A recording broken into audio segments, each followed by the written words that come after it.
Kediki and I kind of agreed to wing it on the teaming up on the subject. And I'm a defender of how to pronounce Ketke's name only because I butchered it originally. But you pretty much keep the A silent, Ketke. Yeah, I know it's difficult. It is. It's kind of like Naruto, if any of you watch him. The U is silent. Naruto. It's okay. pronounced very quickly. Anyway, Ketke. And then Albert, the floor is yours. We're all eager to hear what you and Ketke want to share with us. And we will we try not to be rude about it, but we might interject with burning questions before you end, and then we'll have a discussion afterwards. Yeah, absolutely. If I start kind of powering through too fast, just I don't know, like pop the red star cluster or throw something at me. Suppose you can't do that. So, alrighty, I am going to present. Or I could actually click share my screen first. Now I'm going to brag on Albert. He's driving around.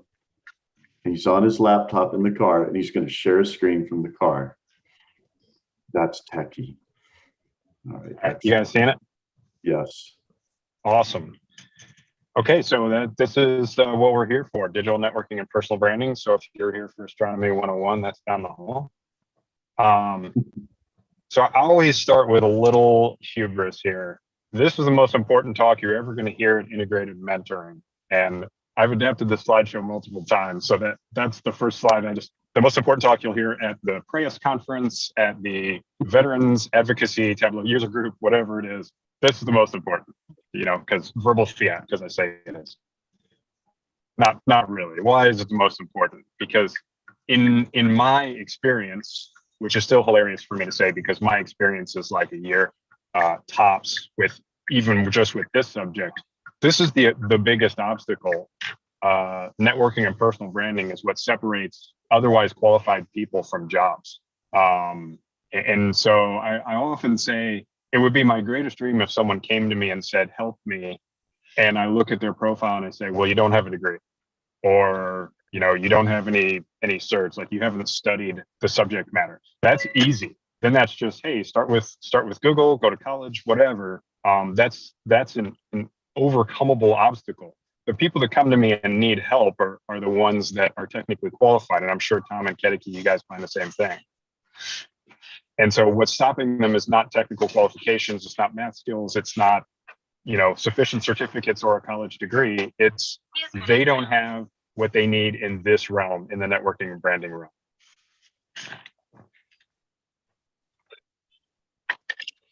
So I've come up with, as I click through my clever animations here, I've come up with 5 things in this realm that I really think are kind of the bins that all of the efforts need to fall into.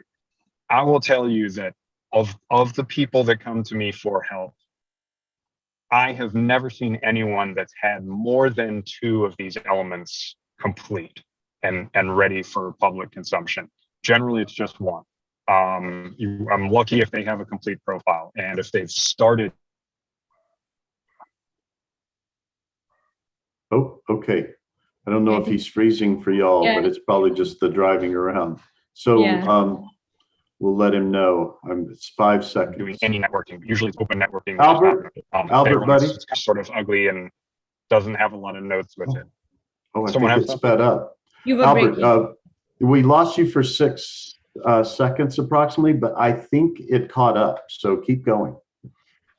Okay. If it does it again, I'll shut off my video and see if that helps. Okay. Okay. But these are the things that keep otherwise qualified people from the jobs that they're qualified. And so that's why I love to focus on this. So I've put together this clever mnemonic device, and it is, please network courageously for a powerful brand. And if you struggle to remember that, well, I'll put some pictures to it too. So please network courageously, and we're gonna have a powerful brand. Love that Arnold picture. I put that in there for Arnold. MTS. He's a big fitness guy. Yeah. Thanks for coming to So I didn't Arnold. pick these words. Yes. Yes, we are. Um, I often stress it's important to be polite and humble throughout the process. And you know, when you're approaching people, it doesn't matter who the bigger internet cool guy or cool gal is. You're requesting a favor from them. So that humility and that politeness is going to be very important. Courageously, because the thing that stops people from doing these things is generally, I like to say the F word, just fear. You're afraid of your own face, of your own content, of public judgment, of of not being good enough. It's imposter syndrome. You have to get past that, and you have to have confidence in the power of your own story. That the most mundane life stories are fascinating, and the reason why they're fascinating is because the teller has the guts to tell their own story. And so we see on social media, you don't need to be a celebrity with a bunch of money and a bunch of fans to be an interesting story. Normal people's stories have become interesting. Then we're going to generate a powerful brand, just like Mr. Bezos says here. Your brand is what other people say about you when you're not in the room. The example I like to put out there is when we get job applications, sometimes there can be 1,000 applications for that job. All things being equal, your chances of getting that job, if you've taken the easy route and submitted an online application, is 1 in 1,000. If that's a job you care about and that you want, 1 in 1,000 are not good odds. So what do you do to enhance your chances of getting that job? It's your brand that's going to speak for you. And so I love using Abe Diaz is one of my best friends, and I love using him as an example here. And I often think that somewhere there's a company that's saying we really need some data analysts that are creative and innovative and doing some interesting things. I know this guy Abe Diaz off of the internet that's trying to use data to improve his Brazilian jiu-jitsu record. How innovative is that? We need that guy on our team, as opposed to someone with no brand, with no content, with no kind of forward-facing, public-facing persona, who is just another sheet of paper in that stack of 1,000 resumes.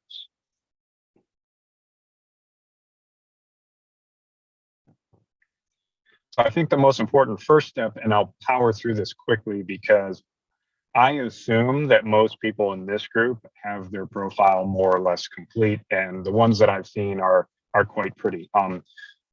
There are 7 elements to an all-star profile. That's a characterization that LinkedIn puts on you. There are 3 more that I like to stress, but the common thread here is 2 things. First of all, visuals. Visuals are tremendously important. So when you go to visuals, obviously your profile picture needs to be attractive. And I don't mean like you being an attractive person, because I've already lost there, but just your profile photo being in focus, being a picture of you, being a picture of you smiling. Obviously there's some cultural considerations there. I know that I've had some interesting discussions with people in India in particular, where they say that it's not necessarily a good thing for a man in particular to be smiling in his profile picture. Absolutely open discussion on that. I would say if you're in America or you're trying to do business in America, you look unapproachable if you don't smile in your picture.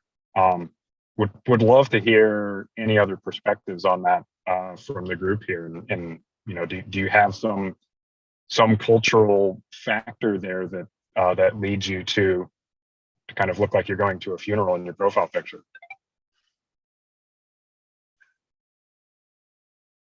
Hearing no objections. All right. So you have no excuses. That was your one chance. Okay. Got to be smiling. Ketiki has a beautiful smile in her picture. Tom is smiling in his picture. Look at these wonderful examples. You got to go with the leaders. Okay. And then the rest of this is kind of boilerplate, little things like industry. If you're currently a student, list the industry you want to work in. If you're currently off location, if you're studying somewhere and you intend to move to a larger city to work, list that as your location, as long as it's not completely ridiculous. If you're studying in Australia and you intend to move to New York City, that might be a bit odd. But I am not going to work forever in Cape Carteret, North Carolina. I intend to eventually move to the city I'm currently sitting in, Raleigh, or maybe Charlotte. And so if I start looking for a job there, that would be the location that I want to list. It says my internet connection is unstable. So if I pause again, please let me know. you want to list that forward location if you have short-term intent to move, because that's where you're going to show up to recruiters. And then skills, you should list as many as you can. Education, don't list yourself as a student, kind of forward list yourself as that profession, assuming you're not going into something that requires a specific cert, like being an engineer. And so the visuals are very important.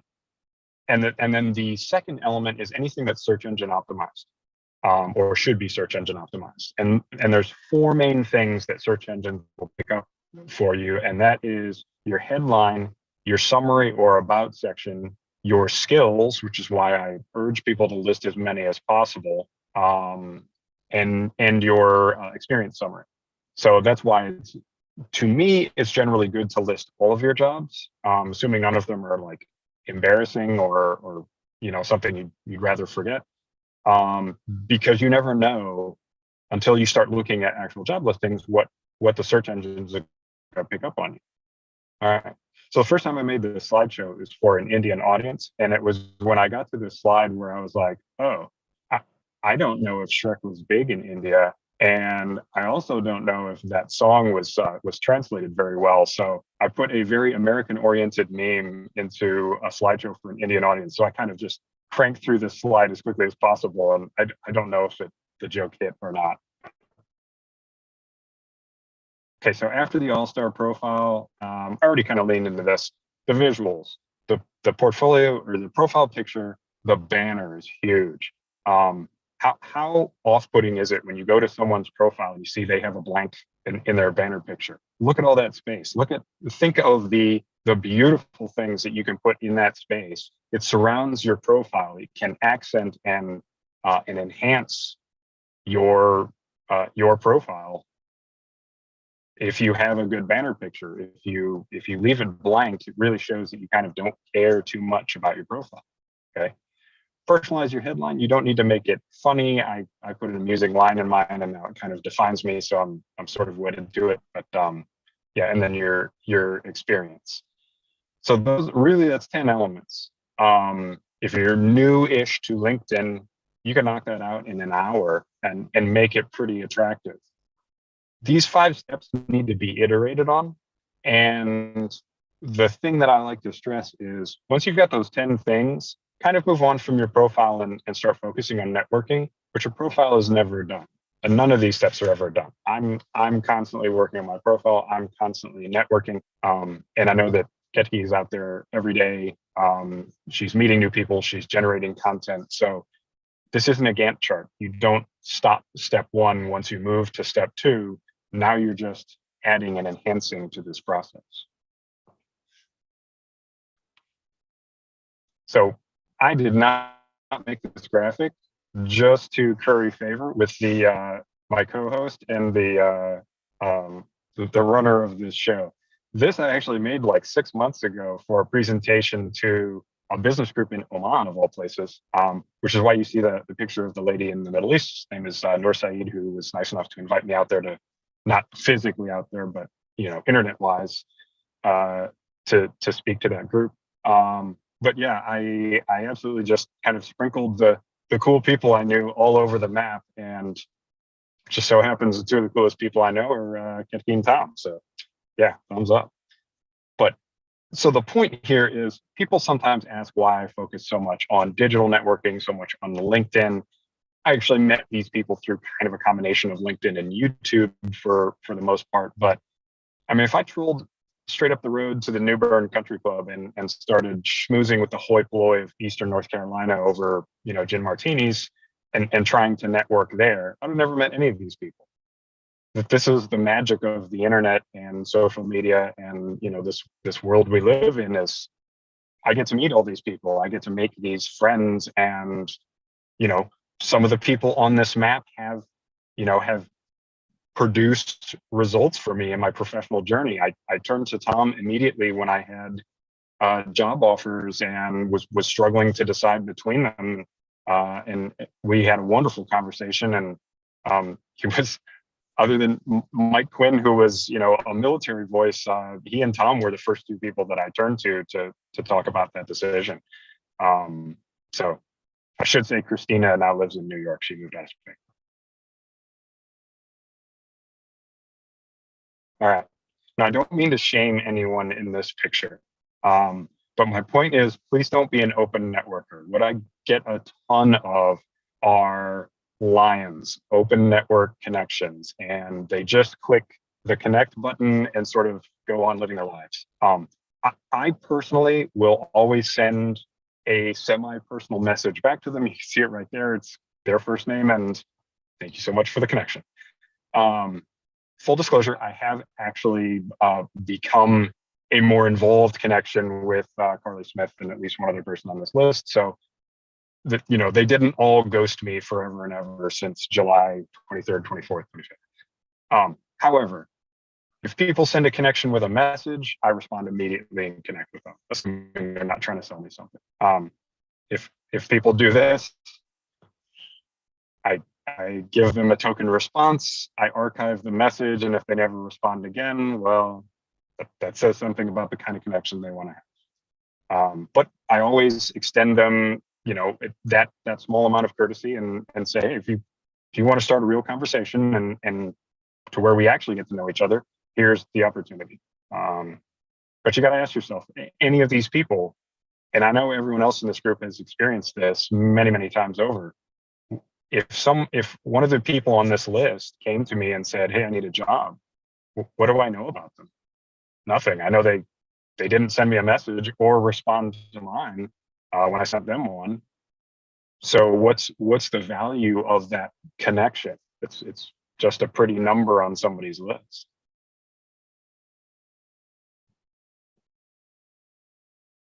So this phrase always irks me. Your network is your net worth. There's so many logical holes in that. I get it, it's catchy, it rhymes, kind of, you know, it sticks with you. This is not meant to be taken too literally. Maybe I'm overthinking it, but I have problems with that statement. But it is kind of catchy, so I made up another catchy statement. So in 2022, or just the modern era, you need a network to get work. That one to me is far more true than your network is your net worth, because there's so many contingencies with that one. So that should stick with you. If you don't remember that, I've had people talk to me like weeks after these slideshows and say that stuck with them. So hopefully that does it. Yeah, building a network. Just you know, you kind of going crawl, walk, run. So when you first get on a social media account, what do? They say, here's all your family, here's all your classmates, here's your, you know, your high school girlfriend and that kid you didn't like sophomore year, and et cetera, et cetera. But then you kind of branch out from there. And the LinkedIn search function is really great. And you can put so many filters on that thing and just say, I want to see everyone who used to be in the Marine Corps and is now in the data industry. I want to see everyone that also went to the University of Maryland and was in the economics department and is now working at Red Hat or Google or wherever you're targeting. So really that is kind of your key, if you use the search function properly, to branch out from, you know, your immediate network. I'd love to hear anybody kind of chime in, because, you know, for me, coming out of the Marine Corps, the military was my way out. And where I look for veterans generally in companies, because that's the greatest common thread that I have with people. My college is not, the alumni network and all of that is not something that I identify with strongly. But I know most people in this discussion are not veterans. So I'd love to hear anybody else talk about how they've used common threads to get out and network.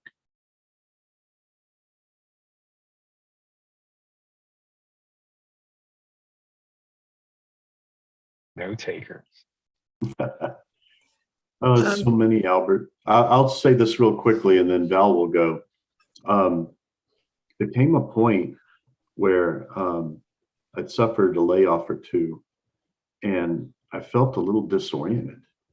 And I got with a friend who was a cloud expert. I just said, you know, I've always gravitated toward predictive analytics. And, you know, I'm a multi-physics modeling expert, but it just seems like it's hard to keep a job in that. People don't know how to apply it. Every time I'm trying to apply it, I feel lost. And he said, well, data science. And I said, well, yeah. He said, oh, Tom, I'm gathering you don't understand how hot that is right now. I said, no, I'm the most ignorant person in So the world hot. on current events. And so I realized, okay, that had hurt me, not staying up on the industry, the events, just keeping my nose Yeah. down. Well, I transformed myself, Albert. I just started connecting with people on LinkedIn, connecting with data science groups. And finally, Yep. some really serious roles took me serious as a data science candidate. And that changed everything from that point on. But Albert, I had to completely reinvent. I had no online presence to speak of. And so I started a Yep. blog doing not even completely what you're talking about, enough of it to get noticed. And it worked, but it took a while. Val. Well, I I believe in the positive power of desperation. So Love it. what the beginning of 2020, I had 76 connections, and I thought that LinkedIn was just an overamped address book. And I really didn't know what to do with it. And so, the pandemic was starting and I was at home and, all this stuff was happening. And I was really interested in data science. I've worked in data management for a long time. And I was really interested in data science. And I was trying to just figure out, well, how do I do this? Because I don't know anybody who's really doing data science. And I don't really know how I'm going to figure this out. And so I just started to look in LinkedIn and reading articles. And I found one person, I'm sorry, I can't remember his name, but he had written, he came through my data feed, and I read that article. I was like, oh my God. So I was too nervous to connect and ask him for a connection. So I just followed him. And then I saw Nabi Ibrahim, I can't pronounce his whole name, but he's in Indonesia. And he started, I was able to follow him because of this person. And he was putting out all this information about data science. Now, I don't know this guy in Indonesia, but I was like totally fascinated by what I was reading. And it really was exciting to me. So I was reading his stuff every single day. And then I was like, well, okay, who's following him? And then I was trying to see, okay, can I connect with this person, or who's going to take me there and there? So again, I had LinkedIn, not the basic, but the next one up where you could do in-mails. So I basically started reaching out to anyone who was in data science that and I asked to do an informational interview. And I just had like a few questions, and I was like, I'm interested in this. This is kind of my questions, and I figured there's enough people out there who were sitting home, who were bored, who wanted to get out of their kids' algebra class, and so sure enough, I started getting people responding to me, and I started doing informational interviews. Am I an interviewer? No, but I sat there and I was just like talking to them, like we're having a cup of coffee. So we're going to have a cup of coffee. We're going to talk about data science. How can you help me out? This is what I'm trying to do. And I found people were really great. So I started building connections. And along the way, I accidentally ran into this guy called Tom Ives. And by happenstance, see, I happen to believe That dude's crazy. I happen to believe that, I believe in the I Ching, like, that there's an oracle with the I Ching that governs that. I think there is one for LinkedIn as well. I think there's an oracle of LinkedIn. And if you are sincere and you go to the oracle of LinkedIn and you keep working your interviews and your, LinkedIn will make magical things happen. And it did. So yes, I run into this guy, Tom Ives, and we had this rather long conversation. And then he's like, look, I have to go out to dinner with my wife. I'll be back in an hour. We can rejoin. So Yeah. we just kept going. And then I started to meet other people like Ravit, and, it started to build. So I would say just get out there and start talking to people. Yeah. Anybody who you see who is making, going in your direction. And so, thankfully the results are here we are today. So, but I find what's very interesting also is that the data science and the data community is very conversational and very much into, talking to each other and exchanging data. Now I have another group that I'm in of accountants. The accountants are like crickets. I mean, they are not the gregarious group. Sounds like a that the data science folks are. So you start to learn, how do you deal with each group? It's an interesting dance to be in the middle of two very different sides. So you have to kind of look at and train your strategy. Like if you're dealing with this group, it's one way. If I'm dealing with this group, it's another way. I also have another group of people who are musicians and artists, and they work with things a different way. So I think with LinkedIn, with the people that you have and you want to meet as you build your network. Oh, I have over 3,000 connections now. So, I've gone from 76 to that. So I'm telling you, it is possible. It's a learning experience. It's a journey. I don't think it's the same for everyone, but I do believe in the oracle of LinkedIn, and I think magic can happen. And so I think if you put yourself out there and you do the work, something will come of it. That's my 2 cents. I thought you were going to say Tom is the oracle of LinkedIn. No, but a real quick ad here. There were some voices I did not like on LinkedIn. And rather than flame them, the only sure way to get flamed by me is to be not nice on one of my kids' posts, and you know who you are. I become a mama bear then, like more scary than Magdi. But anyway, I really fell in love with Terry Singh and Danny Ma, and I'd already met Kate when I started. I got on a call with her, just like Val's talking, and said, hey, can we get on the call? Of course. Kate's super nice. And but Danny was kind of the real magic, and Robert. They just took me in, and they made me part of these big groups and part of these Follow Friday things. And that was the beginning of my explosion. Just saying, I would just send Danny a message after I connect with him. Thank you for your voice on LinkedIn. To Flavia, he's not as prevalent now, but I said, thank you for your voice on LinkedIn. I really appreciate you. And to Terry Singh and Arpit Singh and others, they're just really good voices, and you show them appreciation, and before you know it, they're your friends. Over to you, Albert. Yeah, Danny was one of the people that I connected with too, Tom. I was like so amazed that I was actually corresponding to somebody in Australia, like the other side of the world. Same thing with Nabi Ibrahim Azer. It was like, oh my God, I'm corresponding with somebody in Indonesia. How is this possible?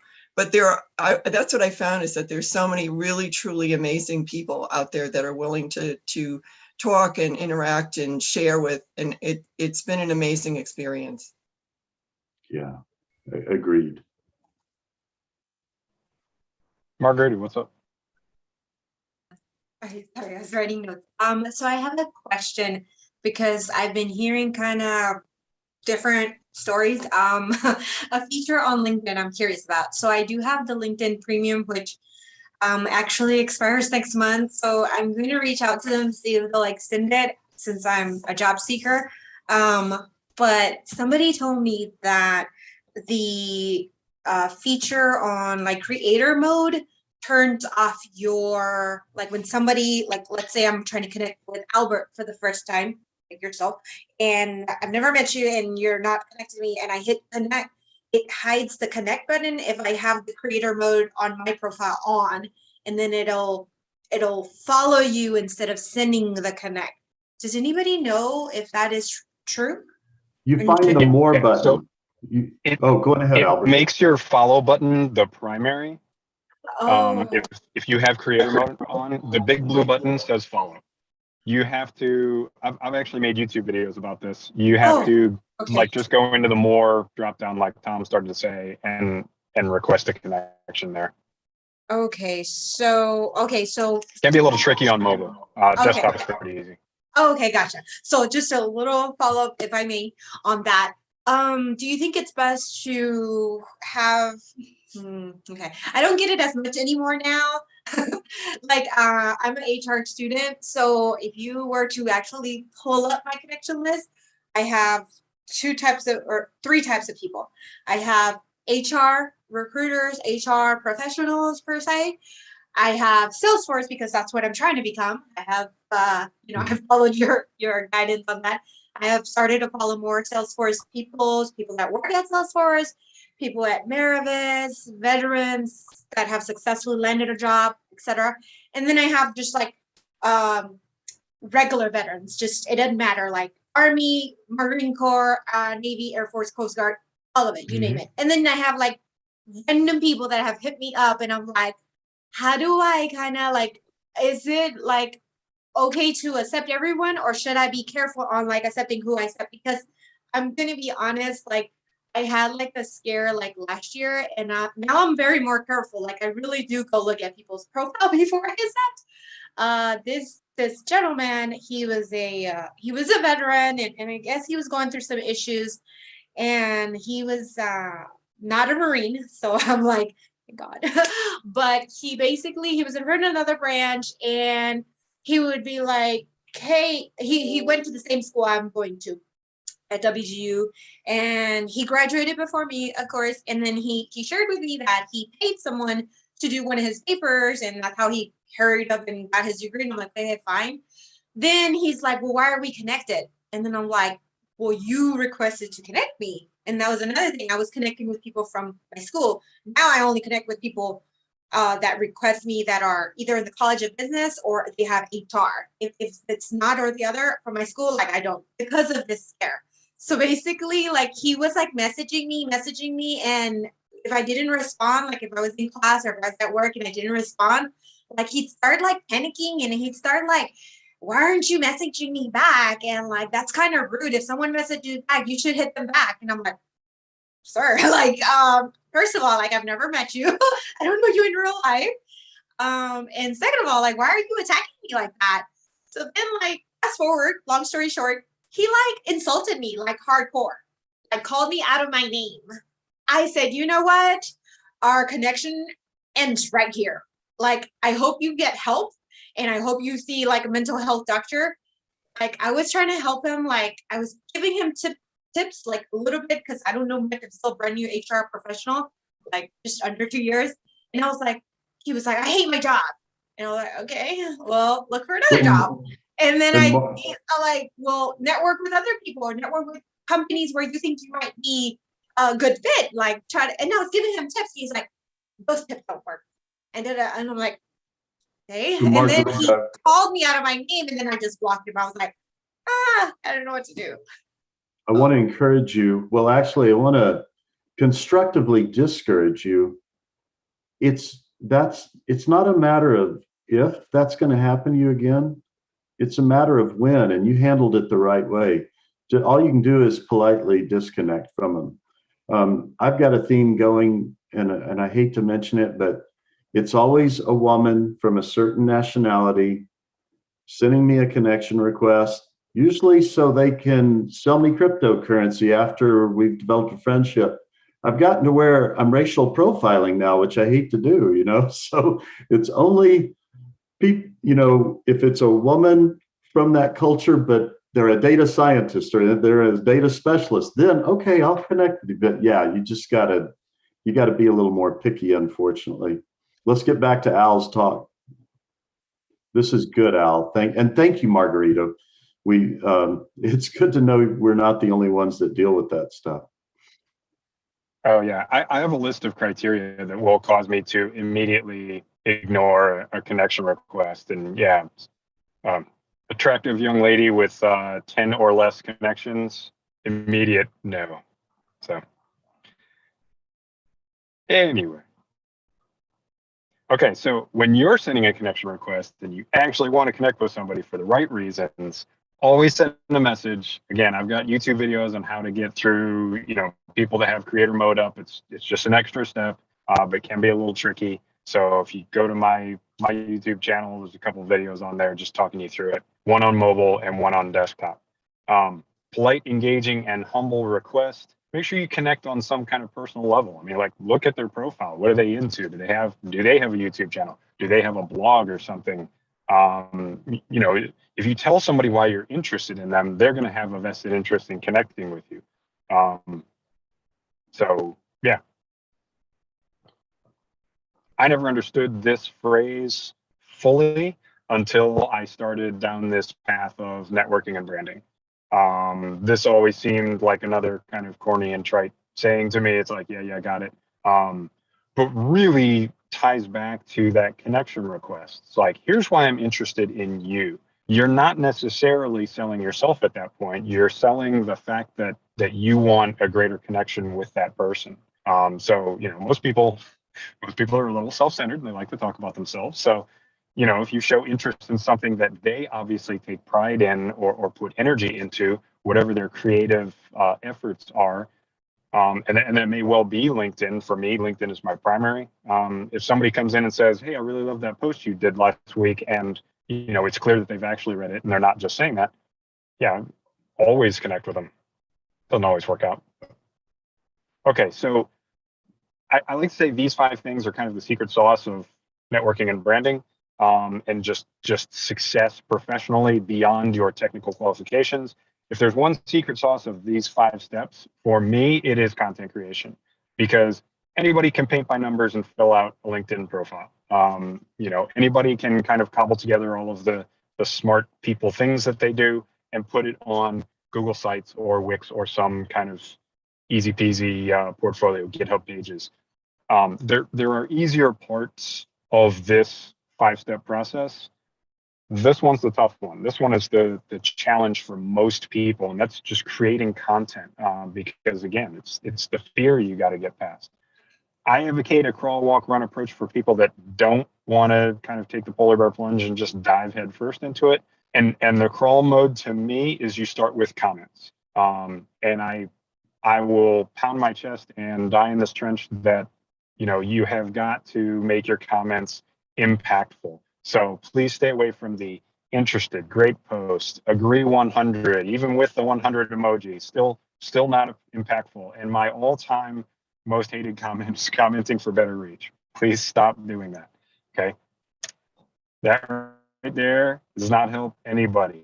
A lot of times you'll see these posts where these kind of hucksters and influencers will say, hey, comment interested if you want to, you know, apply for this job. You don't have to comment jack squat to apply for the job. Just go find the job listing and apply for it. Chances are that person doesn't even have a job for you. And even if they do, they're not going to start handing out opportunities to people that comment interested. That's just to increase their LinkedIn clout and get more views on their posts so they can get more followers. Okay. And then your walk phase, you're going to start creating original posts, which again is not taking that cert you just earned on Udemy or Coursera and slapping it onto LinkedIn and saying, view my verified achievement. That's not original. That everybody knows the robots, overlords just crafted that for you. Now everybody gets on there and slaps you on the back and says, great job, which is awesome and makes you feel good, but you really haven't accomplished much. Nobody's looking to give you a job based on, hey, you just caught your CompTIA cert. Okay. Now I use this to pitch LinkedIn hard mode. Here's my my challenge to people that I kind of got a bunch of people. There's their faces. There's actually a handful more since I made that graphic, but you know, LinkedIn hard mode was, for me, what made the difference was a 30-day content creation challenge. And fast forward a few months, that kind of launched me into LinkedIn minor stardom. And so I thought, well, maybe this will work for everybody. It worked to a greater or lesser extent for all of the people you see here. Individual results obviously varied, but these are some really great connections that I have now. And so, you know, if nothing else, I made some great friends out of it. But if you want to look into that, we're probably going to run another cohort in April. I didn't quite have the energy to crank it back up again for March. But yeah, it's really fun when we do like a monthly cohort. It's a bit like Kenji's 66 days. It's, you know, you get a sense of community with that. A lot of times people, especially when they're going through a 30-day content challenge around day 10, their creativity dries up a little bit and they start asking why, like what can I write about now? That's when you start seeing funny posts about like writer's block and happy Friday and stuff like that. So how to find your voice and your brand? What is your content lane? What do you do here? Like they said in Office Space. So there are a lot of kind of semi-easy buttons you can push. You can curate content. Just go on your favorite YouTube channel, find a great video like whatever Keki's just put out, and say recommend it to everybody. Hey, this is a fantastic video on networking and branding. Recommend it to you. Here are the 5 lessons that I learned from this video. You're really using someone else's kind of well-known content. I've done this with Ken G videos and Alex Freeberg and Ketke's videos. And really you're just kind of, you're not gravy training on someone else's stardom, but you're increasing their reach and their clout and recommending it to your followers who may or may not be familiar with their content. So that's really kind of a great way to, and it shows the world that, hey, I'm interested in these kind of heady subjects. So share your opinions on subjects. Obviously, there's some third rails of the internet out there that maybe you should steer clear of. I talk about that a little bit later. Ask questions. Just if you're stumped on something, hey, I can't quite get past this statistical concept. Internet friends help me out. That works really well and gets you a ton of engagement and probably gets you the answer you're looking for if you're genuine about it. Okay. And then the run phase is where you start worshiping the LinkedIn algorithm and doing all those tricks for clout that you see other people doing. If your heart's in the right place, it's not really tricks for clout. It's just, you're setting yourself up for success and you're maximizing the amount of eyeballs that are going to be on your posts, which is a good thing if you're producing good content. Don't post at 10 p.m. on the Eastern Seaboard like I did recently. Don't post when people are going to see it. Post the kind of pictures that catch people's eyes and say, "Ooh, what is this?" Post that lead in to your post that is actually going to be what I think Justin Welsh calls a scroll stopper. People are scrolling through their feed, and if you say something interesting, bam, right there from the first couple of lines, they're going to stop and they're going to read. And just to back up, daily content is the secret sauce of the secret sauce of the secret sauce. You put something out every day, you're going to get a cadence and a following that they're going to follow you. Amir, what's up? Hi, Al. Hi. I had a question here. Sure. So I'll be quick. You mentioned understand the algorithm. Like, how do I really understand the algorithm? Because I had times when the algorithm favored me and it was quite random. And sometimes instead of despite having a very well researched and well curated article, it just didn't favor or there was no engagement. So how do you literally understand the algorithm and how to optimize it? So the bad news is, brother, you are digging into the dark arts that many people are trying to understand constantly because the algorithm is always changing. So yeah, that's a tough one to answer. I will say that, not to again say that you should do LinkedIn hard mode, but what I did with LinkedIn hard mode was not specifically to create a community or to get a bunch of people to increase my LinkedIn clout. It was really because I got really tired of giving the same 10, 15 pieces of advice to people that were, that seemed otherwise intelligent, that just couldn't quite figure out the simplest concepts of, how a post succeeds, how a post doesn't succeed. So in LinkedIn hard mode, I just put in all of the things where it's like, okay, sharing posts doesn't work. So for 30 days, you can't share a single post. Easy. But most people are just blown away when you say don't share content, don't click that share button. It doesn't work. The algorithm doesn't respect that as original. Don't mash 2 pictures together because it just doesn't crop right and it looks like garbage. And people just look at it and go, well, that's confusing, and keep scrolling. Just simple things like that.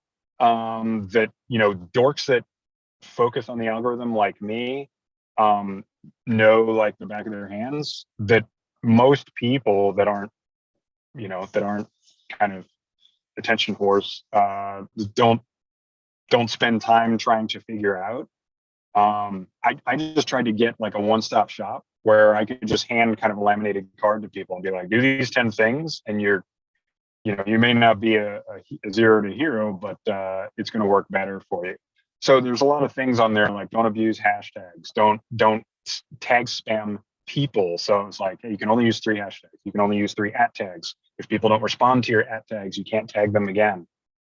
You can't tag mega influencers that you're not connected with. So no @ tagging Gary Vaynerchuk and Elon Musk, and just quit it. It kills your engagement. And so throughout the first month that we did it, I did a lot of content and a lot of kind of little sessions with people explaining each of the things. The 10 content commitments was just don't share posts. No explanation why, just don't do it. And so I got everybody to kind of sign on to that. And then throughout the month, people started asking, well, why can't I put, 10 or 12 hashtags on my post? And I would break down and explain, it's like, hey, the algorithm doesn't like that. And so there's a ton of sort of Jedi mind tricks with the LinkedIn algorithm, and people can and do talk for days about them. It's not what we're here for, but yeah, if you look at the post that I made when we started LinkedIn hard mode, if you do those things, you're probably going to stay mostly within the good graces of the algorithm. I hope that talked up around your question for a solid 10 minutes. Is that an answer? Yes, yeah, that was really helpful. A follow-up quick question I would like to ask, like when I was posting on a very continuous basis, like every day, uh, you might have noticed that suddenly the engagement starts to decrease, right? And at a point, it is so low that many people tend to give up. Like even I did, because what's the point if only 5 people, it's reaching to 100 people and only 5 people are liking it? So like, do you have any tricks or like something to keep you posting it? Because somewhere I felt that regular, like posting with a frequency of let's say 2 to 3 days is helping, but every day is somehow people also start doubting you, that or people start ignoring you because you're coming up and showing up every day. So I don't know if they see the interest or value in it. I mean, I often wonder how many people just unfollow me because they get annoyed that I post every day and they just get tired of seeing my crap. Yeah, that's kind of curious to me. I find it funny sometimes my follower count goes up and down. So and it's often when I've posted something particularly inoffensive. So I'm like, oh, I wonder what I did to make 5 people click unfollow on me. I don't worry too much about it, but yeah, I mean, how long did you post before you kind of lost heart? I'm curious. Yeah, I posted for almost a week, and then I started noticing that first day it was some 68 likes, great comments. Then it started dropping, and I think the last date was 15. So I suddenly thought that yeah, maybe I should experiment more. I should post bi-weekly or thrice a week. I also experiment with the timings. So and yeah, Yeah. I tried hard to understand the algorithm, but yeah, um, I would like to know more from your experience. Yeah, I would probably have to look at your content to really get an idea for it. I would say chances are you get stuck in a rut and you just, if you're just posting about the same stuff every day, people sometimes get tired of seeing it. So you got to have, there's a slide I'll probably skip later, but in talking about branding, here I'll power through portfolio real quick because that's kind of specific. Just when you get into branding, where is that slide? Love that quote. Okay, so like right here, limited bins, right? Here's basically the 4 things that I post about. Believe me that this is not the sum total of my being. I have many other interests, and if you pop back here, I mean, you look at that reddish part of the Venn diagram on the right side. those are things you don't talk about. And you have to kind of draw your own line as far as how much of my personal life do I want to share with the interwebs and with LinkedIn. And there's certain things that I recommend people never ever talk about on LinkedIn. That there are people out there talking about those things, but yeah, I would just say give yourself a couple of bins of, it doesn't have to be 4, 2, 3, 4, 5, kind of limited, where you can maybe hit them once a week and your content doesn't get stale. I do know people that they post nothing but, high level heady data science concepts. That's awesome if that's the only people you want to follow you. And if you want a very narrow kind of audience and followership.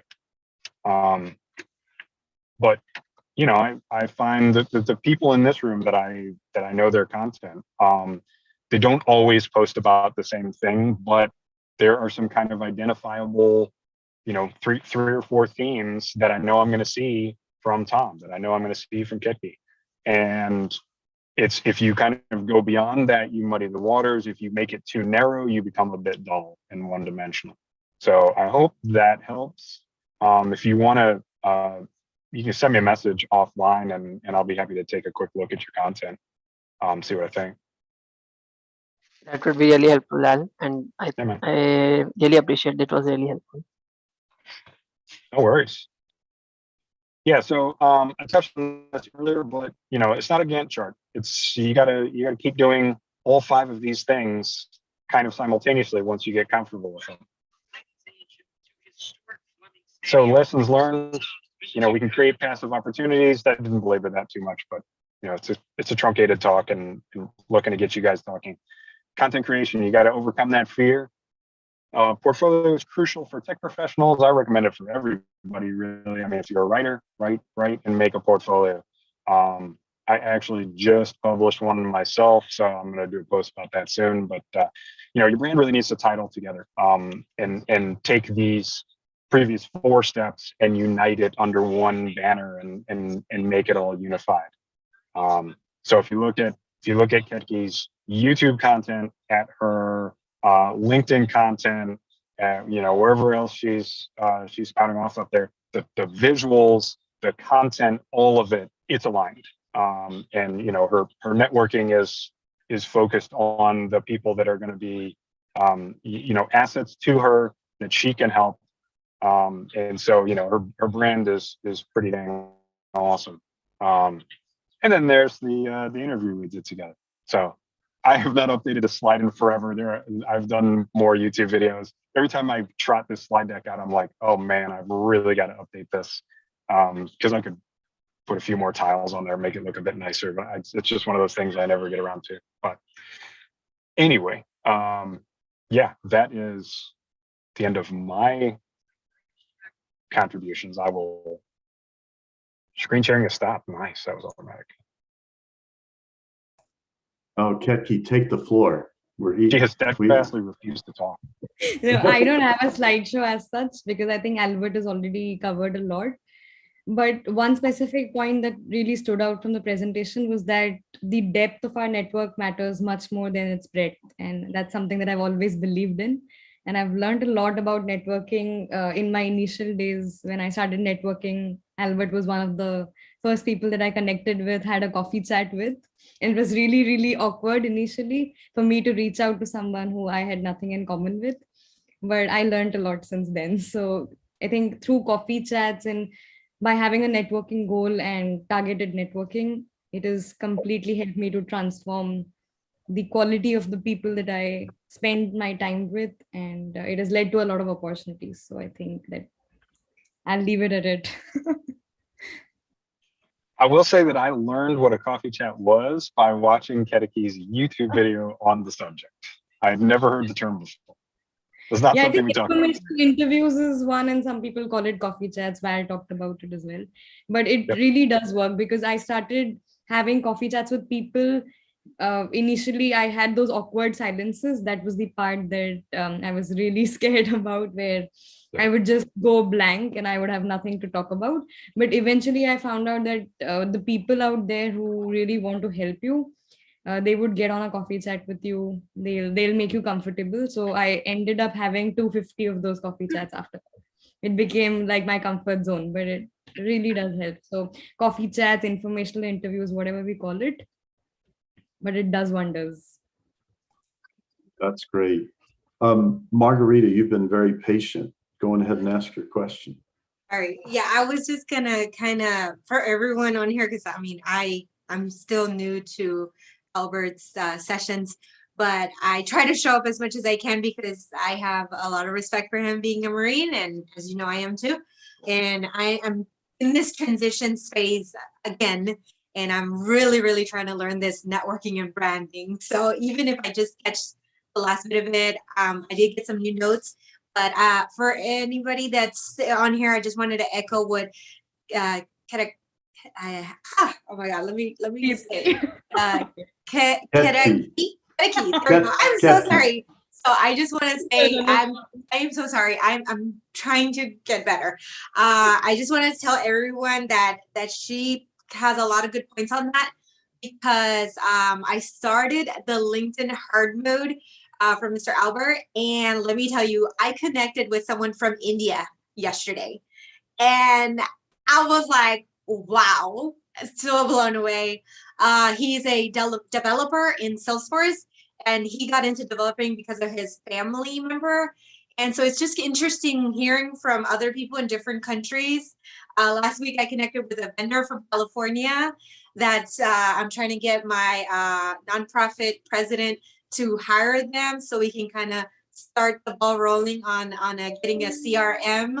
And then, you know, I connected with my president yesterday as well, like for the first time virtually, and she's in DC. So like in the last week, I've traveled from India to California to DC, all from a coffee chat or informational interview. And then this morning, I chatted with another Salesforce professional, Marine, retired as well.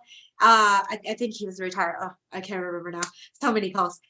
He's from Indianapolis, Indiana. So it's very nice. So I just want to tell everyone to try it. It works. So I echo everything you just said. And if you need that extra push, join the challenge. Mr. Albert, I look forward to joining that April cohort because I really do want to connect with more people that are doing this.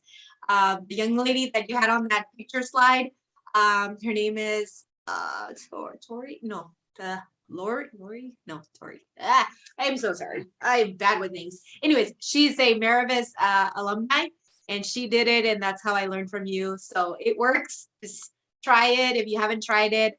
So I just wanted to share that. Oh, awesome. Yeah, Lori, is that Lori Kane?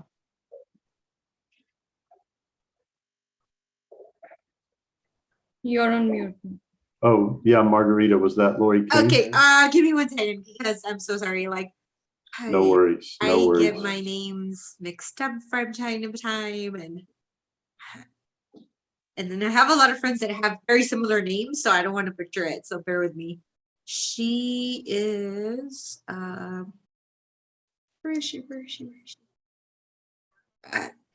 Terry. I'm sorry, Terry Lichlighter. Licklider? Yes. Yeah. Yes, She was her. awesome. Yes. She That's posted about it and she did her video and I was like, oh my God, girl, like that's one She was thing that terribly I'm so like nervous. very Terribly nervous. to do video. I was like, and I was like, you're so brave. Like, and I Yeah. think I chatted with you, Albert. I'm like, my goal is to do a video on March 1st and then another one on March 16th, which is my birthday. Just to kind of Awesome. advertise the nonprofit a little bit, but also to kind of like help me because I'm still like, because I'm bilingual, like when I get nervous, I speak very, very fast, which I think you can tell right now. So anyways, I'll shut up now. But No, we're loving you, Margarita, got- don't worry. I get so excited when we convince somebody to do a video because I was very nervous about doing that myself. So, you know, and it was one thing to do like a YouTube video and then, you know, it's going to get posted like a month later. You have time to kind of decompress on that. But it's quite another to record a video and like put some subtitles on it and be like, all right, let's fire it. Let's go. There's another emotional hurdle there that is tough to get past. Absolutely, yeah, I I agree with you on that. I still need to see what program that is. I meant to hit you up. I'll message you after this on that program where Okay. you did the subtitles so I can start preparing for that. Thank you. Capwing for Right. everybody. That's what I use. I think And Yogita's had just her so hand you up. know, Margarita, you've come on camera several times, and these get recorded to YouTube. So you're already getting practice. So congratulations. Now, Yogita, I see your hand up. I'm eager to hear from you. But Shantanil, you had your hand up a while ago. Do you still have a question? No, I was just going to add some points to what Amir was mentioning. So I just wrote down the comment. Yeah, thanks. All right. It's great to see you, son. Really glad you're here. Thank you today. so much. Like, yeah, things were pretty messed up for quite a bit. So yeah, and I hope things get back to track now. Yeah, thanks. We hope so too. All Yeah. right, dear Yogita, eager to hear from you. I have a story and I have a question. So I'll start with my story. I started LinkedIn in 2021, January. And I have been away from professional life for almost 7 years.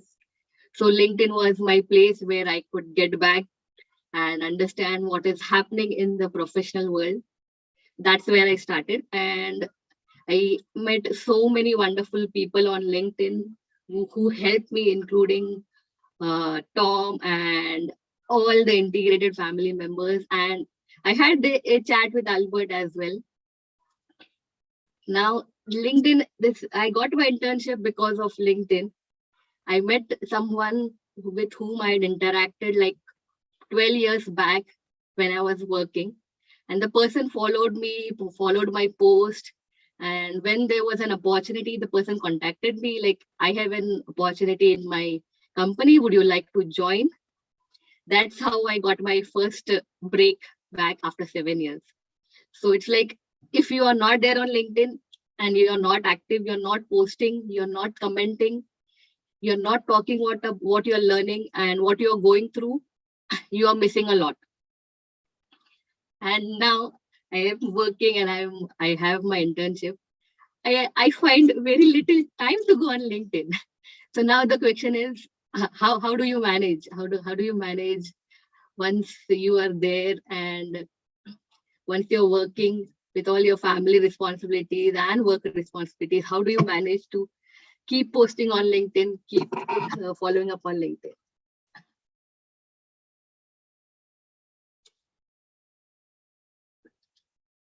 So Kia now, anything to add here?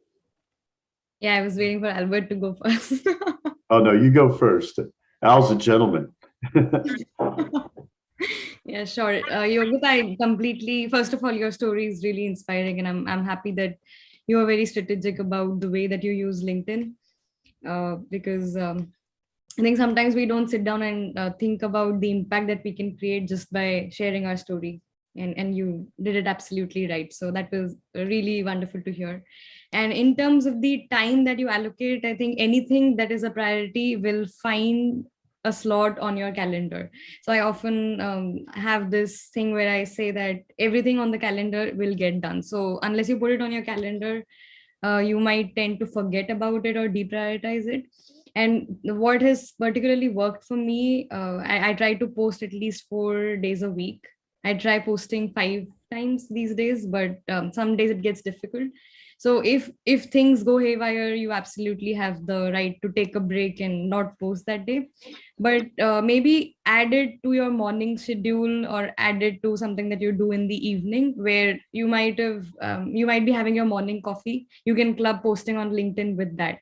So the habit stacking technique, where something that you do every day for sure, you can club this activity with that. And that way you'll end up never losing out on it. And the days that you feel very lethargic and you don't feel like posting anything, you can just share someone's video. You can share what you thought about their content, and that way you'll always be on track. That's something that I've tried and it has worked for me. But again, there's no one size fits all here. So you can try this out and see what works for you. Excellent. Okay, I've kind of, Magdi has a question. Mom always goes first. Go, Magdi.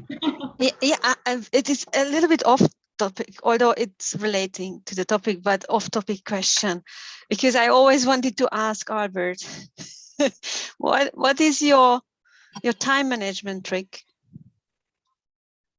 Is there any? Yeah, I'm still working on that, and I thought you guys hear me okay? It says internet connection is unstable.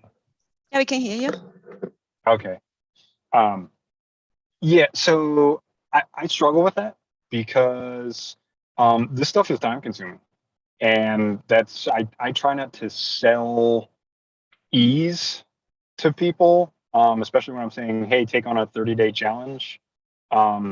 It takes up time. Let me turn off my video real quick. And it takes time, it takes energy. It is not easy. And being genuine with it and actually talking to people, actually taking interest in them, it takes time. So yeah, I do a lot of multitasking. My drive is pretty brainless, so I get 30 to 35 minutes coming and going from the office. I try to schedule calls if I have coffee chats with people. A lot of times I'm driving at the same time. Appearing in my car here, going from one kid event to the other. So that does help. But I think you have to set up guardrails for yourself. I have to kind of put my phone out of reach and make sure my computer's not on LinkedIn and kind of get in the zone that way to do work. Sometimes I will take to posting in the afternoon, late afternoon or evening. That way I'm not constantly distracted with responses to post during the day. So if you see me shift times of posting, it's usually because I've got a heavy work day coming up and it's like, all right, I can't be investing time on LinkedIn responses for the day. So my second question is that if during the time that you are posting daily, does it mean that, for example, spending a time to prepare a post is reduced after a while? So by time, is it taking less time? And it is a question to both of you, because when I started to post, and that's why I cannot post regularly, because it takes so much time from me, because I want to go into it, deep into it, or dive into it, and then I just said that I don't have so much time, basically. So this, when you said that daily posting, it is really something. I mean, it's a big achievement because I know how much work can be behind it, but it can be, maybe it's a routine and then it makes it easier. I don't know. I'm just curious. Does it change time-wise? How much time do you spend on a post? Yeah, I'll go first. So I think your point is really valid. When I started posting initially, it took me around 10 to 15 minutes, just for the very fact that I was scared what my manager will think when he reads the post, or what my friends would think when they read the post. And eventually now it just takes me 2 minutes to write what I'm thinking about. So as you keep writing, you'll get into the habit of verbalizing your thoughts very easily, and you'll eventually get over the fear of being judged. And I think that is one of the biggest constraints that holds people back, and they try to edit and re-edit so that it comes across as professional. So once you get out of that template, things will become very easier for you. And when you start posting, or even your time on LinkedIn, you can completely time box it. I've heard people talking about being on LinkedIn all the time. You don't have to do that.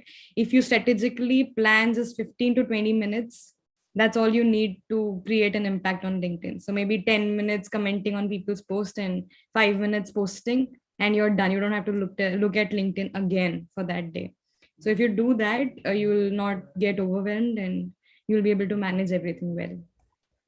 I want to back Ketki up here real quick. The first ever post you write may take you a week. And like Ketki said, it'll probably be mostly due to fear, because you'll over edit it and everything, but it'll probably be actually pretty good. And then there's a good chance you'll be let down by how many reactions you get. Get over that. And you know what? Some of my posts are the result of long hours. And I think, hey, I'd like to save other people those long hours. Here's some tools that have just changed my life. And here's a little bit of code that's changed my life. Like Kuyen, I feel like we were sister and brother and just separated at birth because we like to post the same kind of stuff. But the point is, find what you know could help other people. Share because you care. And it's like he said, it's kind of like becoming a marathon runner. You can't go out and run a marathon the first day, can you, Al? You got to go out and do it a little bit at a time and build up. Go ahead and add to it, Al. I mean, I've never tried to run a marathon the first day. I've definitely tried to run a couple where I wasn't in great shape and it didn't end well. I'm trying to remedy that this year. If I lose a little more weight, I might register for another one. Okay, the metaphor's over. Yeah, what was the original question? Sorry, we've gone off on 5 tangents here. It's actually, I think people are wanting to emulate you, brother. They're wanting to get to a point where they post every day, but I'm encouraging them, don't try to post every day right out of the blocks. Post maybe once every 2 weeks, then move up to once a week, then move up to twice a week, et cetera. And then, hey, guess what? I reach out to Greg Kikuyo for help. Greg, I was really discouraged. This post was so important to me. And why would this post get so many reactions and this one gets so few? And we basically, Greg and I have given license to each other to bellyache with each other on LinkedIn woes and career woes and being on show woes and all of that. So it's kind of good to have a friend you can whine to also. And I'm volunteering for you guys, but then there's several of us here in the family. We whine to each other and help. So, oh yeah, I have a group chat with Abe Diaz and Matt Bratton. We bitch to each other constantly about LinkedIn hijinks and weird people we got to deal with, and yeah. So I would just say, like, I like the 30-day challenge because it's just measurable. It's time bound. It's 30 days. Me personally, actually, a lot of what Margarita was saying in the chat is awesome because I use Hootsuite. It's another platform that if you pay for it, you can use it for like an internet empire, and you can have 10 different streams going out to Instagram and TikTok and God knows what else.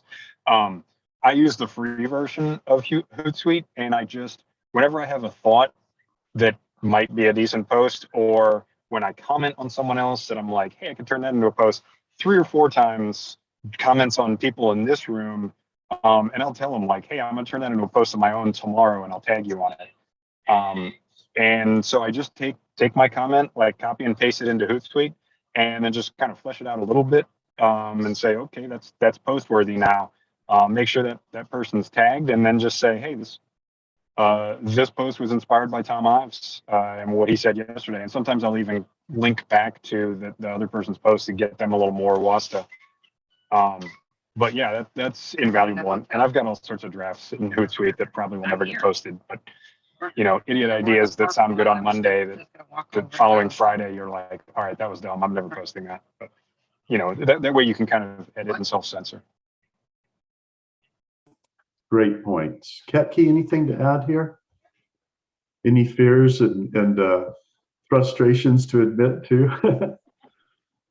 No, I think I remember Albert shared a whiteboard diagram with me. I don't know if you remember, Albert, but it was something around my post that you were drafting the ideas and you were making a diagram out of it.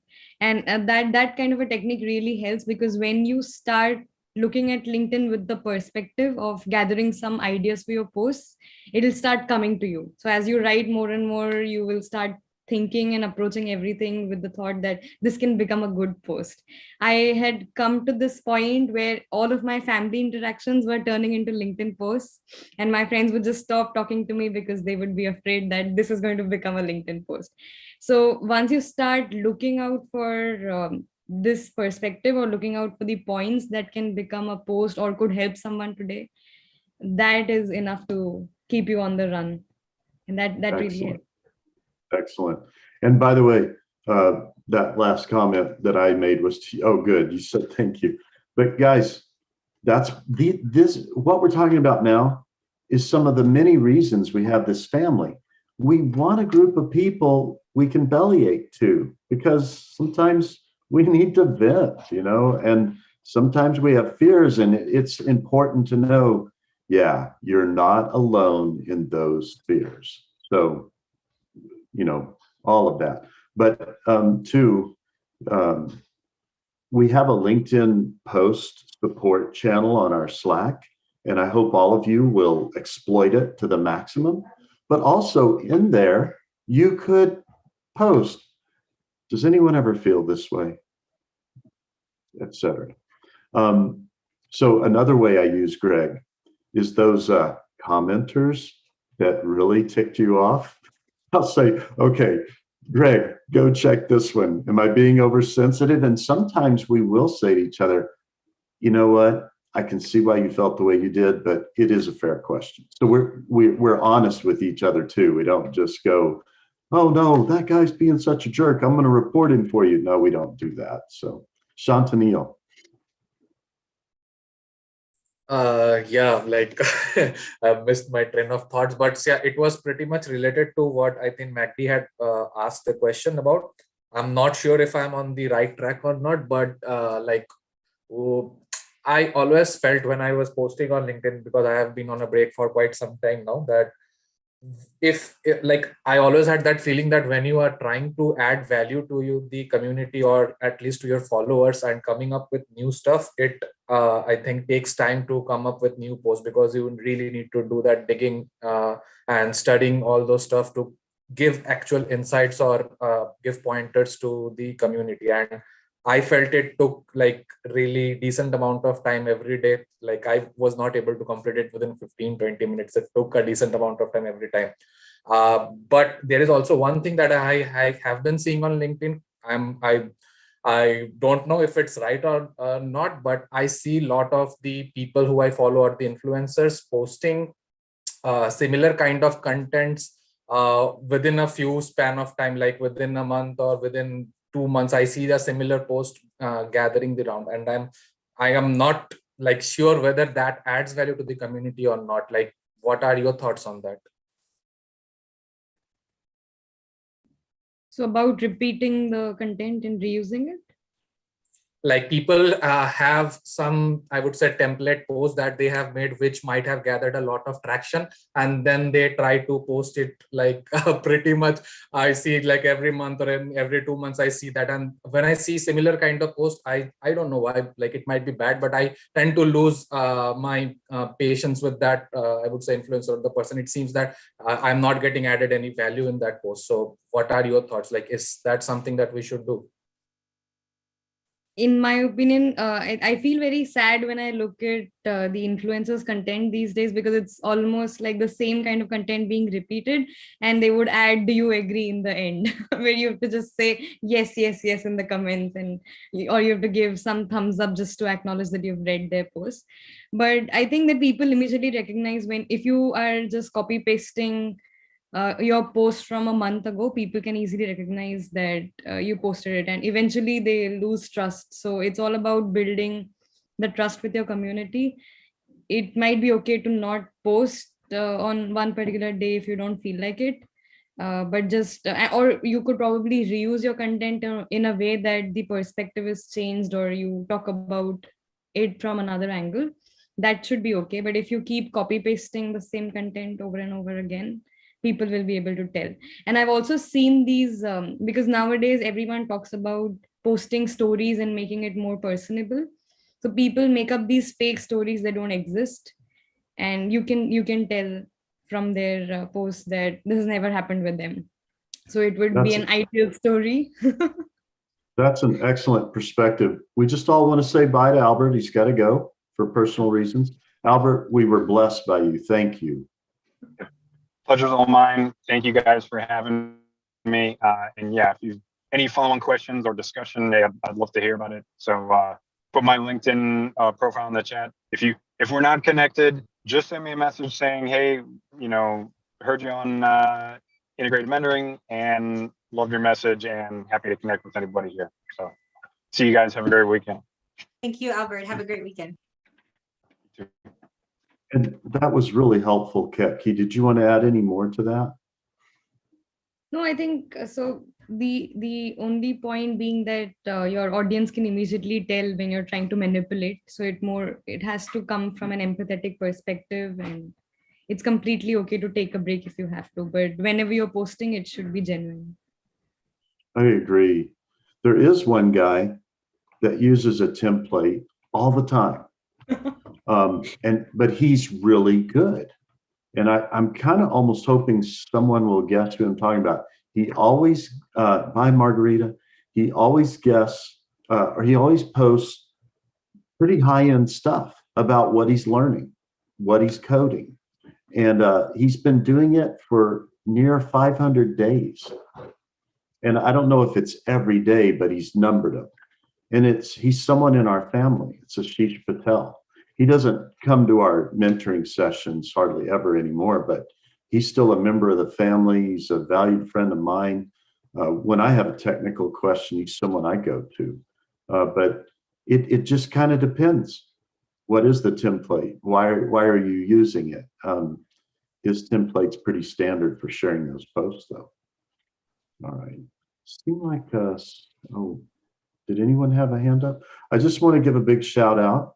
I'm really happy that I don't have many big brothers left, but Robert Sievert is my big brother. So I'm really glad you showed up today, and we're really happy to have you here. Thank you.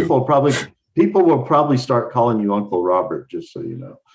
Oh, I am I off mute?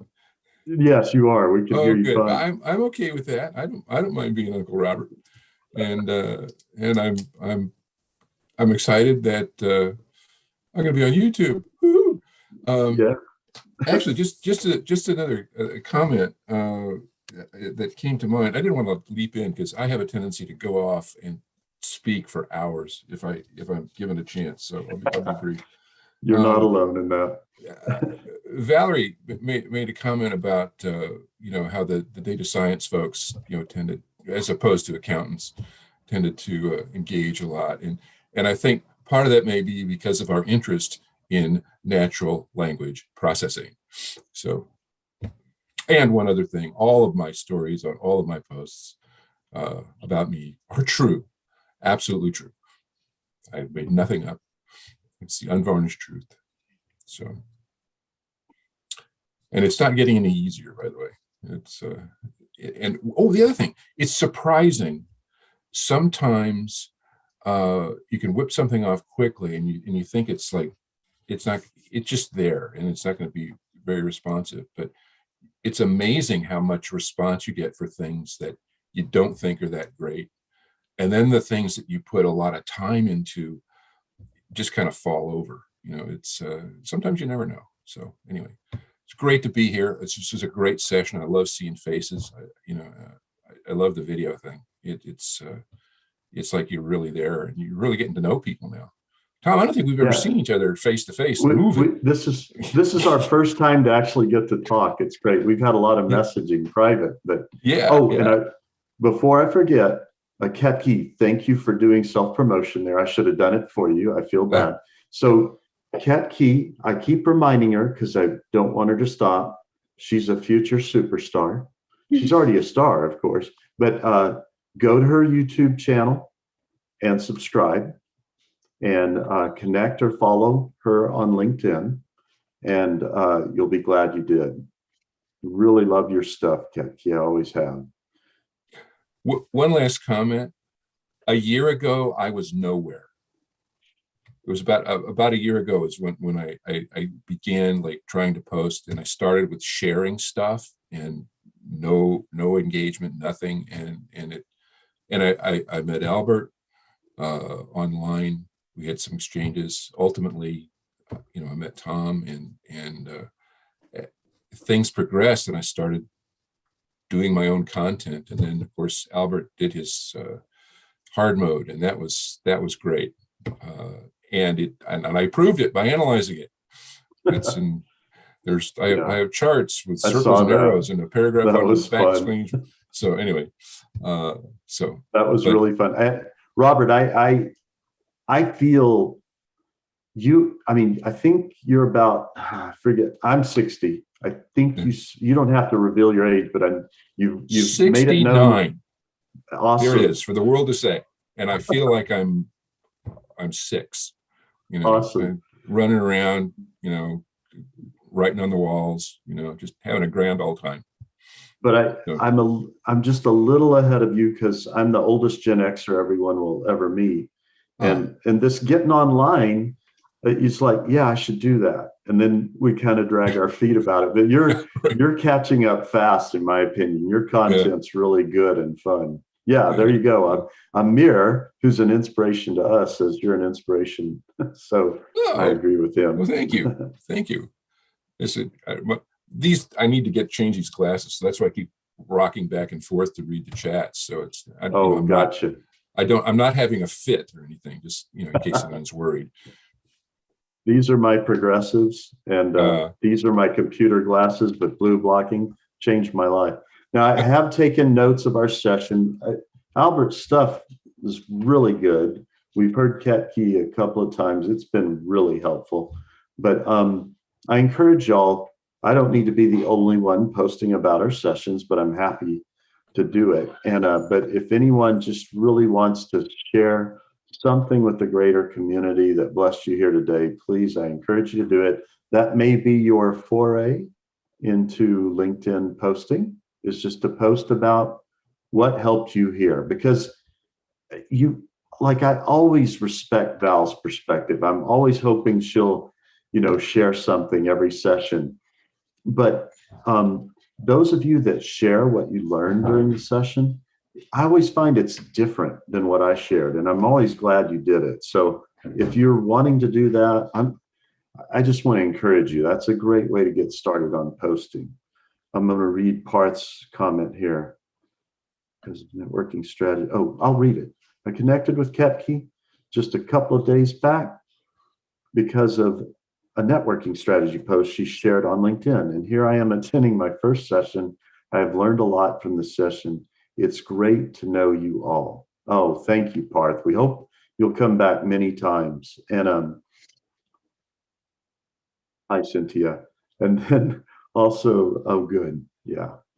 Well, I think, I need to clarify something. I almost need to do this every time now. I'm called dad by many people here, or brother, depending on your relative age. And Magdie's called mom. And Magdie and I are close, but we're brother and sister. We're not married, just so everyone knows. She has a wonderful husband that Guy fell in love with when he came to visit them both. So he was telling me how warm they both are. And but let's try to do some closing comments so I don't get in trouble with my wife. Does anybody have any final comments or questions?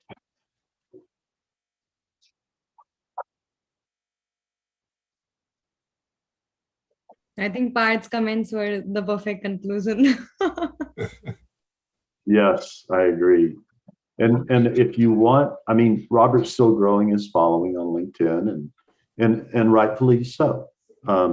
This Robert, correct me if I'm wrong, but this self-promotion and creating your own portfolio online and all that wasn't something emphasized when we were growing up and young. So we're having to come to that game late, yeah. aren't we? Well, I did recall being terrified as in grade school when my older siblings would talk about my permanent record. It's like, that's going to go on your permanent record. So you better watch your step. Yeah, and all of a sudden, my God, there is one. You know, what a surprise. And this is maybe a good closing point. What you do online is kind of permanent. Some discriminating employers will look up your online presence, and it'll either make you or break you. But it's gotten me some interviews for roles that I didn't quite have the background for, because they looked at my online portfolio and they went, oh, and I was really glad about that. I think a fair amount of some of my stuff, or a lot of people may notice, you know, is not technically on brand, but I don't care. You know, it's me. You know, that I am my brand. in a way, it's like all of me, just, I like to have a lot of fun. And so do that, but then I also like the analytics stuff. So there's that. By the So- way, Kate Strackney would be clapping for you right now, Robert, because shoot, it was 3 years ago that her and I became friends, and I was amazed at what she'd post. I went running with my brother and a friend today, Okay, thanks, Kate. But That reminds me, I got to send Kate a note. yeah, My browser wouldn't get into the dedicated circle. It just kept throwing me out. I don't know why, but anyway, that's not important right now. and then there's the super fun people like Susan Walsh, the classification guru, and George Farrakhan. He does some fun posts. They're just not always about data governance. So yeah, it's okay. I would say, well, I'm not going to put a percent on it, but be you, like Robert's saying. Yeah, It's well, okay. Susan's that a we're all lot better at little lip different. syncing than I am. I don't know. We haven't seen you lip sync yet. Oh, you missed them. There's about half a dozen of them out there. Okay, I'll go find them. I hope I'm not maybe going to be not. searching for nothing. Do that at your own risk. Exactly. I think if you had done a lip sync, I would have seen it. Now we are waiting for the. I guess we've got a band of singers being accompanied by Kat Key on her ukulele on some Saturday morning. Or I'm talking my If anyone Saturday. is interested, we can probably have a band performance and add more instruments. Excellent, excellent. All right. Well, it's a pleasure being with all of you. A joy as always. This was super helpful to many people.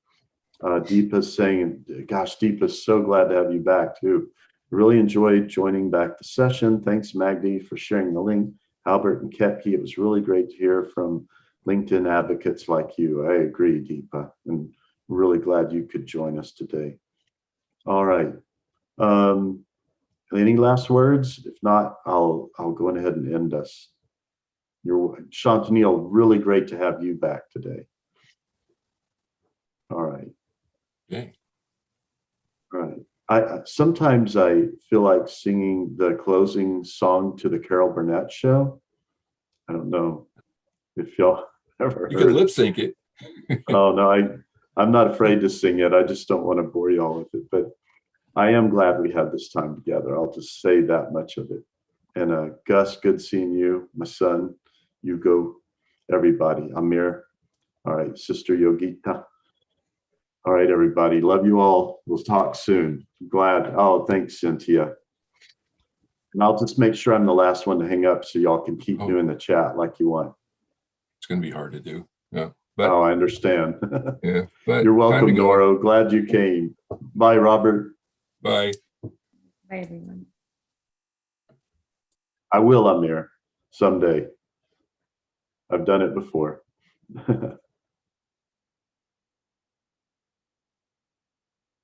Bye, Gus. Great seeing you, buddy. Are you in the Canaries now? Yes, Oh, I'm so jealous. it's my That's last freaking weekend, awesome. but I'm flying back this Friday. Oh, I thought you were moving there. Okay.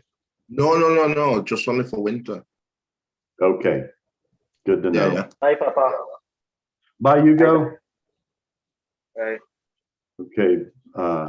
Let's see. All right. Take care, guys. Do you have anything? If not, I'm just going to end it. You might have stepped away. I understand that. Take care.